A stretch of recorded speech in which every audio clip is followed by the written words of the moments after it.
Good morning student. कैसे हैं आप लोग? उम्मीद करते हैं बहुत अच्छे होंगे। आइए आज हम लोग शुरू करते हैं यूपी बोर्ड इतिहास विषय में एक नया टॉपिक, उपनिवेशवाद और देहात। उपनिवेशवाद क्या होता है इसके बारे में हम लोग जानते हैं। उपनिवेशवाद वह प्रक्रिया होती है जब कोई शक्तिशाली देश किसी कमजोर देश या क्षेत्र पर राजनीतिक, आर्थिक और सामाजिक नियंत्रण स्थापित करके वहां के संसाधनों का अपने हित में दोहन करता है, तो उसे उपनिवेशवाद कहा जाता है। 17वीं और 18वीं सदी में यूरोपीय देश विश्व के अन्य देशों में अपने हित में उपनिवेशवाद विचारधारा को अपनाया था। भारत भी इंग्लैंड का उपनिवेश बना था और लगभग 200 वर्षों तक इस दंश को झेला। भारत में उपनिवेशवाद प्रक्रिया की शुरुआत हुई है जब यूरोपीय कंपनियां भारत में आई हैं। तो ये जो उपनिवेशवाद प्रक्रिया है, यह शुरू होने के पीछे यूरोप में जो घटनाएं घटित हुई 1453 ईस्वी के बाद। 1453 ईस्वी में घटना घटी जिसे कहते हैं तुर्की ने रोमन साम्राज्य की राजधानी कुस्तुनतुनिया पर अधिकार कर लिया, जीत लिया। इससे यूरोप का भारत में और चीन से व्यापार मार्ग बंद हो गया।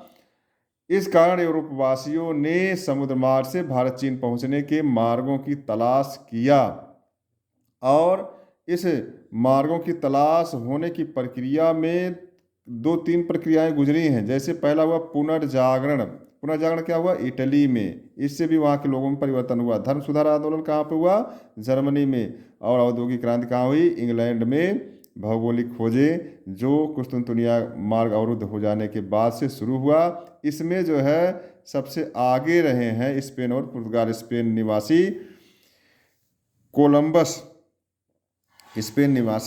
कोलंबस था, उसने नई दुनिया की खोज किया था और भारत पहुंचने के लिए मार्ग खोजने के क्रम में सबसे आगे रहे पुर्तगालियों में बार्थोलोम्यू डियाज ने उत्तर महासागरीय की खोज कर दिया था।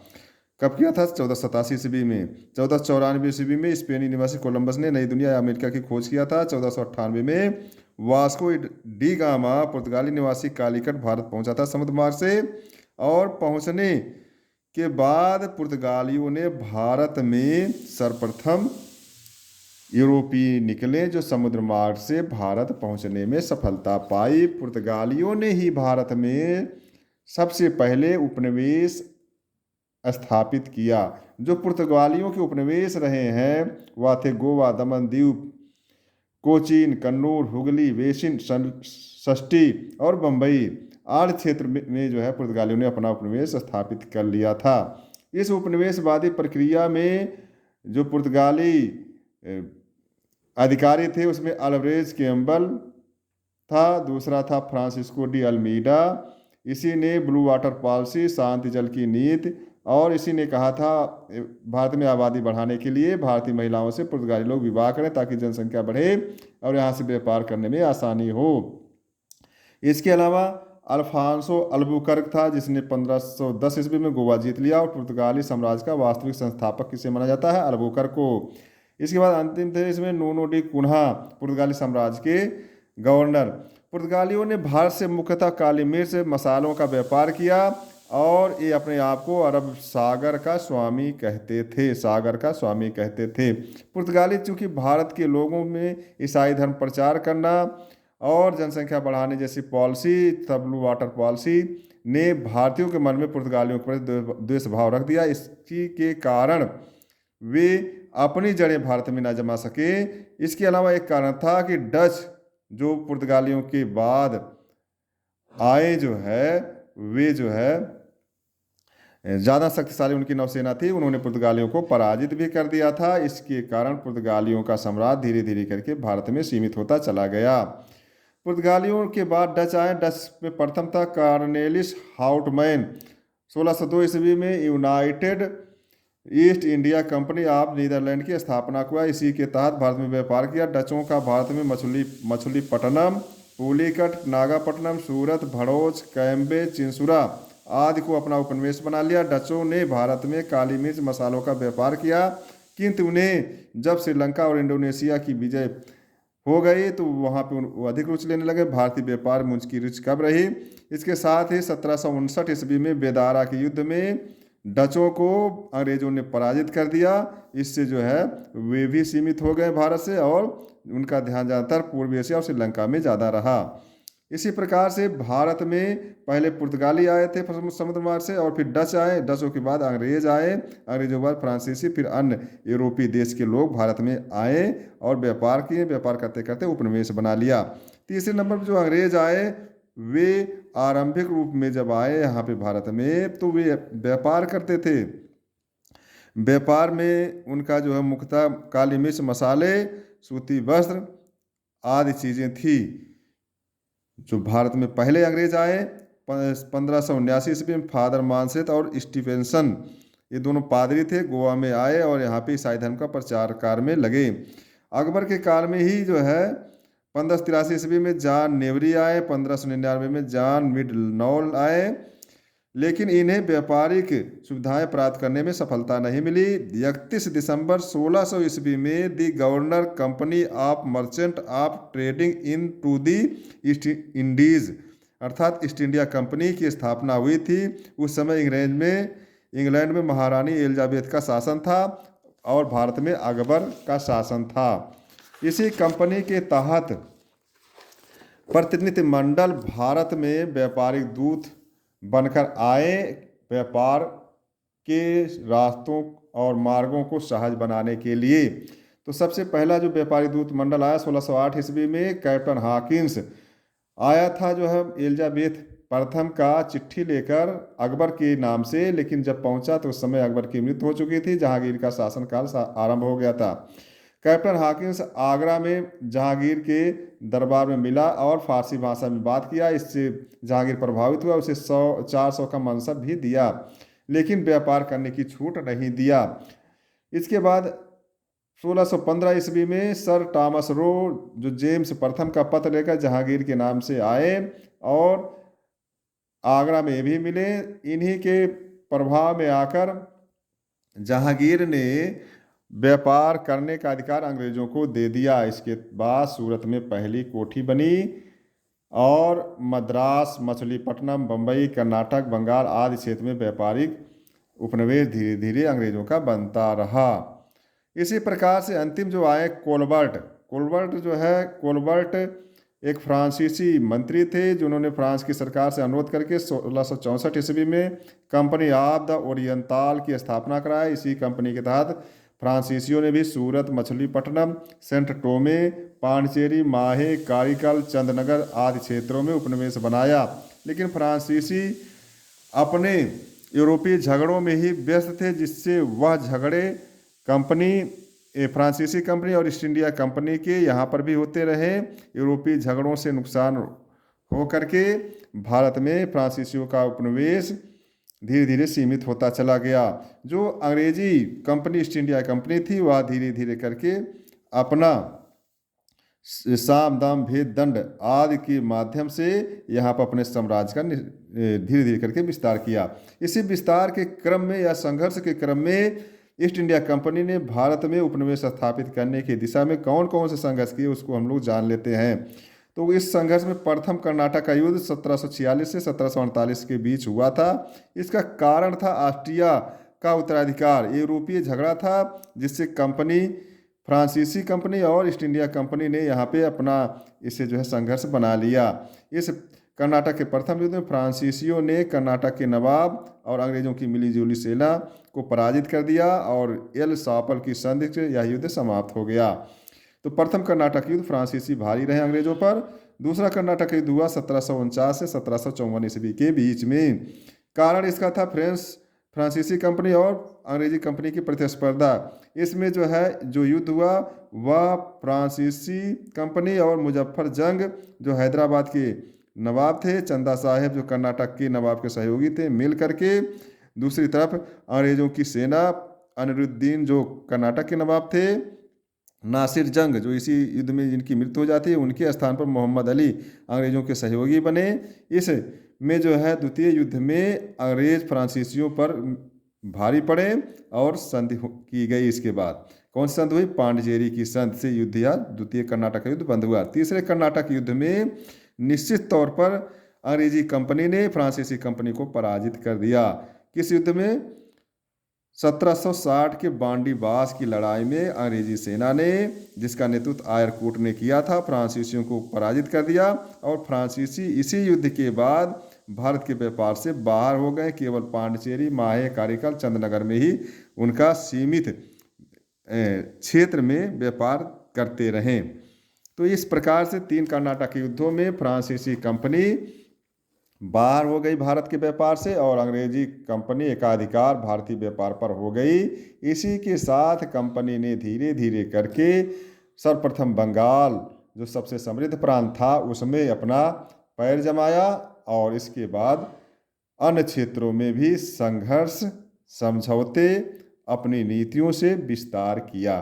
तो इसमें देखते हैं हम लोग बंगाल में समृद्ध प्रांत था, जिसमें जो है जब कंपनी को सफलता मिली तो उस समय यहाँ पर कौन नवाब थे? सिराजुद्दौला। सिराजुद्दौला के समय ही कंपनी ने जो निःशुल्क व्यापार कर रही थी और उसमें जो है और सहूलियत कंपनी चाह रही थी, इसीलिए षड्यंत्र से सिराजुद्दौला की मौसी घसीटी बेगम और उसके पुत्र शौकत जंग को मिला करके अपने तरफ सिराजुद्दौला पर दबाव बनाया और जिसका परिणाम हुआ 23 जून 1757 में भारत के इतिहास में परिवर्तनकारी युद्ध, जिसे कहते हैं प्लासी का युद्ध। प्लासी का युद्ध अंग्रेजों ने षड्यंत्र, धोखे, खरीद फरोख्त से नवाब को कमज़ोर कर दिया और यह युद्ध एक प्रकार से बिना लड़े ही जीत लिया। जो युद्ध 23 जून 1757 प्लासी का हुआ, उसमें अंग्रेजों के साथ दिए कौन कौन दिए? राय दुर्लभ, मीर जाफर, फतेह चंद वहाँ का सेठ था और युद्ध का नेतृत्व किया था रॉबर्ट क्लाइव। दूसरी तरफ सेनापति मीर जाफर था, लेकिन वह अंग्रेजों से मिला हुआ था। 10,000 की सेना लेकर एक तरफ खड़ा रहा। वीर बहादुर, वीर सपूत जो थे मीर मदान और मोहनलाल ने नवाब की स्वामी भक्ति और देशभक्ति से युद्ध लड़ा, लेकिन 2 घंटे के युद्ध में रॉबर्ट क्लाइव ने इन दोनों को पराजित कर दिया। मीर मदान मोहनलाल वीरगति को प्राप्त हुए। मीर जाफर रॉबर्ट क्लाइव को युद्ध की विजय की बधाई दिया। मीर जाफर का पुत्र मीरन ने राजधानी लौटा और सिराजुद्दौला की हत्या कर दिया। हत्या के बाद कंपनी ने मीर जाफर को बंगाल का नवाब बना दिया। अब इतना धन मीर जाफर ने कंपनी पर लुटाया कि उसका खजाना खाली हो गया और अधिक धन मांग करने लगे कंपनी के अधिकारी और अधिक धन ना देने के कारण कंपनी और नवाब मीर जाफर में भी द्वंद्व शुरू हो गया। इसी के बाद कंपनी ने मीर जाफर के दामाद मीर कासिम को अपने तरफ मिलाया और मीर जाफर को हटा करके वह बंगाल का नवाब बना दिया। लेकिन मीर कासिम अपने ससुर और नवाब से अधिक श्रेष्ठ था। उसने कंपनी के षड्यंत्रों को जानकारी थी, षड्यंत्रों की काट के लिए राजधानी परिवर्तन कर लिया, राजधानी को किलेबंद किया और अपनी सेना को शक्तिशाली बनाने तथा सभी भारतीय व्यापारियों को निःशुल्क व्यापार की अनुमति दे दिया। इसी कारण से अंग्रेजी सेना मीर कासिम को नापसंद करने लगी और धीरे धीरे करके उसका विरोध चालू कर दिया, जिसका परिणाम हुआ भारत के इतिहास में दूसरा प्रसिद्ध युद्ध, जो कि इतिहास को बदलने वाला था। 22 अक्टूबर 1764 ईस्वी में बक्सर का युद्ध हुआ। इस युद्ध में कैप्टन मुंडो अंग्रेजी सेना का नेतृत्व किया। दूसरी तरफ मीर कासिम, शुजाउद्दौला जो अवध के नवाब थे, मीर कासिम बंगाल के नवाब थे, शुजाउद्दौला अवध के नवाब थे, शाह आलम भारत के मुगल बादशाह थे। तीनों ने मिलजुल करके अंग्रेजी सेना को भारत से भगाने का प्रयास किया, लेकिन कैप्टन मुंडो ने तीनों को पराजित कर दिया। इस युद्ध में मीर कासिम मारा गया। बचे हुए नवाब शुजाउद्दौला और बादशाह शाह आलम द्वितीय से कंपनी ने 2 संधि किया। शुजाउद्दौला से 16 अगस्त 1765 में इलाहाबाद की द्वितीय संधि, 12 अगस्त 1765 में शाह आलम से प्रथम संधि इलाहाबाद की गई।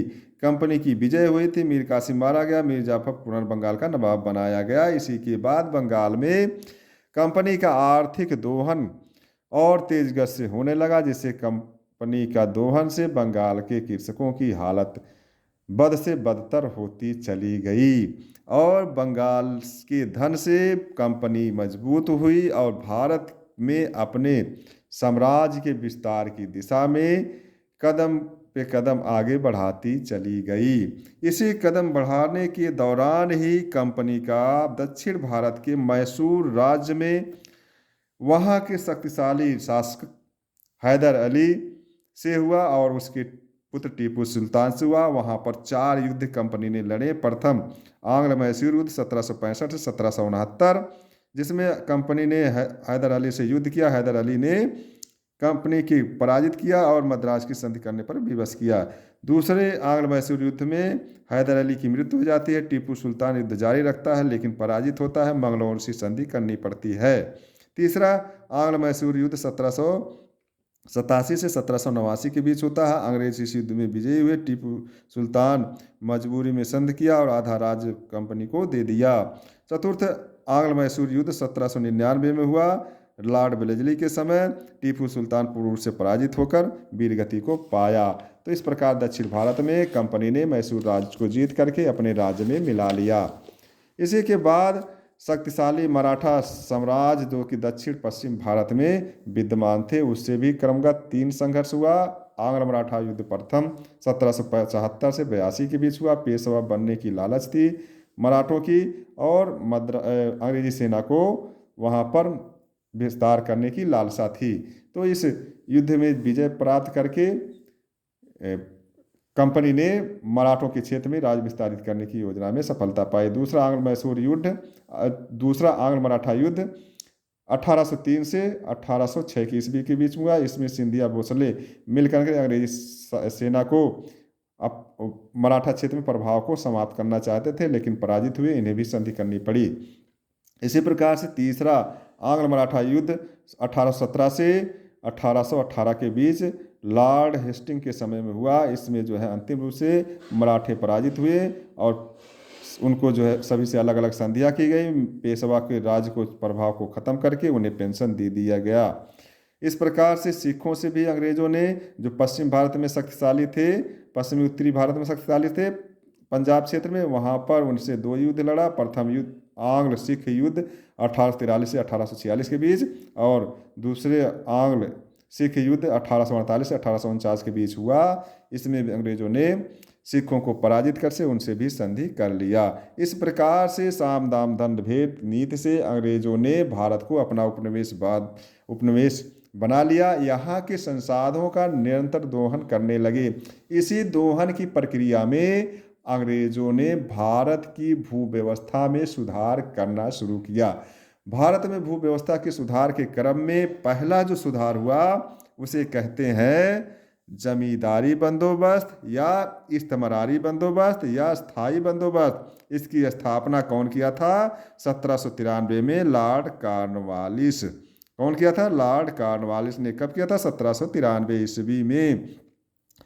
यह जो अस्थायी बंदोबस्त या जमींदारी बंदोबस्त या इस्तेमारी बंदोबस्त कॉर्नवालिस ने लागू किया, वह जॉन शोर के सुझाव पर लागू किया गया था।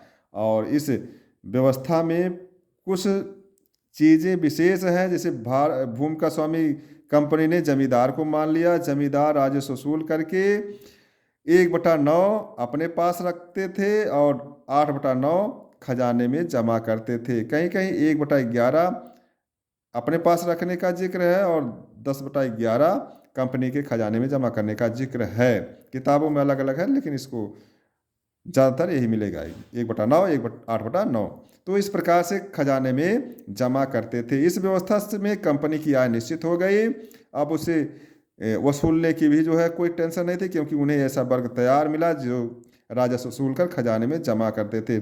इसी व्यवस्था में सूर्यास्त का नियम भी था, जिसके अनुसार निश्चित दिन तारीख में सायं तक कर न जमा करने की स्थिति में जमींदारी छीन ली जाती थी और उसे नीलाम कर दी जाती थी। इस व्यवस्था में किसानों का अधिकाधिक शोषण हुआ। यह भू व्यवस्था भारत में 19% भू क्षेत्र पर विस्तारित थी। इस व्यवस्था में जो थी वह बंगाल, बिहार, उड़ीसा, कहाँ पर लागू थी? बंगाल, बिहार, उड़ीसा, उत्तरी मद्रास, बनारस के जिले में शामिल थे। इस व्यवस्था में सरकार ने एक ऐसा वर्ग तैयार कर लिया था जो उसका साथ 1954 तक देता रहा। तो सबसे लंबा दीर्घजीवी जो व्यवस्था थी अंग्रेजों की, वह थी जमींदारी बंदोबस्त। अगली बंदोबस्त व्यवस्था हम लोग देखते हैं रैयतवाड़ी बंदोबस्त। 1820 ईस्वी में थॉमस मुनरो ने मद्रास प्रेसिडेंसी, बम्बई प्रेसिडेंसी, असम और कुर्ग कर्नाटक जिले में लागू किया था। इसमें बिचौलिए जो होते थे जमींदार, जमींदारी व्यवस्था के अंतर्गत उन्हें समाप्त करके सीधे किसानों से राजस्व वसूलने का संपर्क स्थापित किया गया। इस व्यवस्था में 50 से 60% तक भू राजस्व वसूला जाता था। इसमें नकद भुगतान की ही अनिवार्यता थी। इसी कारण से वहाँ पर साहूकार वर्ग का जन्म हुआ जो किसानों का शोषण करने वाला था। इसमें भी सूर्यास्त का नियम था कि निश्चित दिन तारीख सायं तक यदि कर नहीं जमा हुआ तो किसानों से जमीन छीन ली जाती थी। यह व्यवस्था भारत के कुल भू क्षेत्र का 51% हिस्से में विस्तारित था। जो तीसरी व्यवस्था है भू व्यवस्था में वह महलवाड़ी। 1822 ईस्वी में हाल्ट मैकेंजी ने उत्तर प्रदेश, पंजाब, मध्य प्रदेश में लागू किया था। यह 30% भू क्षेत्र पर विस्तारित थी। महल को महाल या पूरा गांव को ही कहा जाता था। महाल या मौजा को इकाई मानकर समझौता किया जाता था और महाल के मुखिया को जिम्मेदारी दी जाती थी पूरे राजस्व गांव के से राजस्व वसूले और खजाने में जमा करे। इसमें 50% तक राजस्व वसूला जाता था जो कि आरंभ में 2/3 और 66% था, लेकिन बाद में 50% करके निर्धारित किया गया और महल के मुखिया को जिम्मेदारी दिया गया कि वह राजस्व वसूल करके खजाने में जमा करे। इस व्यवस्था में भी क्या हुआ, शोषण हुआ किसानों का। इस प्रकार से तीनों व्यवस्थाओं में शोषण होने से बाद में अंग्रेजी शासन ने किसानों की सहूलियत के लिए किसानों के सुधार अधिनियम भी लाए जो हम लोग आगे पढ़ेंगे। तो प्रिय छात्र छात्राएं, आज के टॉपिक उपनिवेशवाद और देहात के अंतर्गत हम लोगों ने भारत में उपनिवेशवादी प्रक्रिया कैसे स्थापित हुई, अंग्रेजी साम्राज्य कैसे यहाँ पे स्थापित हुआ उसको सीखा और अंग्रेजी शासन की नियंत्रण में भारत में राजस्व या लगान वसूलने की व्यवस्थाओं के बारे में सीखा। सीख करके आप लोग अपनी भाषा शैली में से जो है लिखें, याद करें, कंठस्थ करें, बोर्ड परीक्षा के लिए तैयारी करें और समय मिले तो आप हमारे चैनल PN Sir 77 को लाइक, सब्सक्राइब, शेयर करें। Thank you.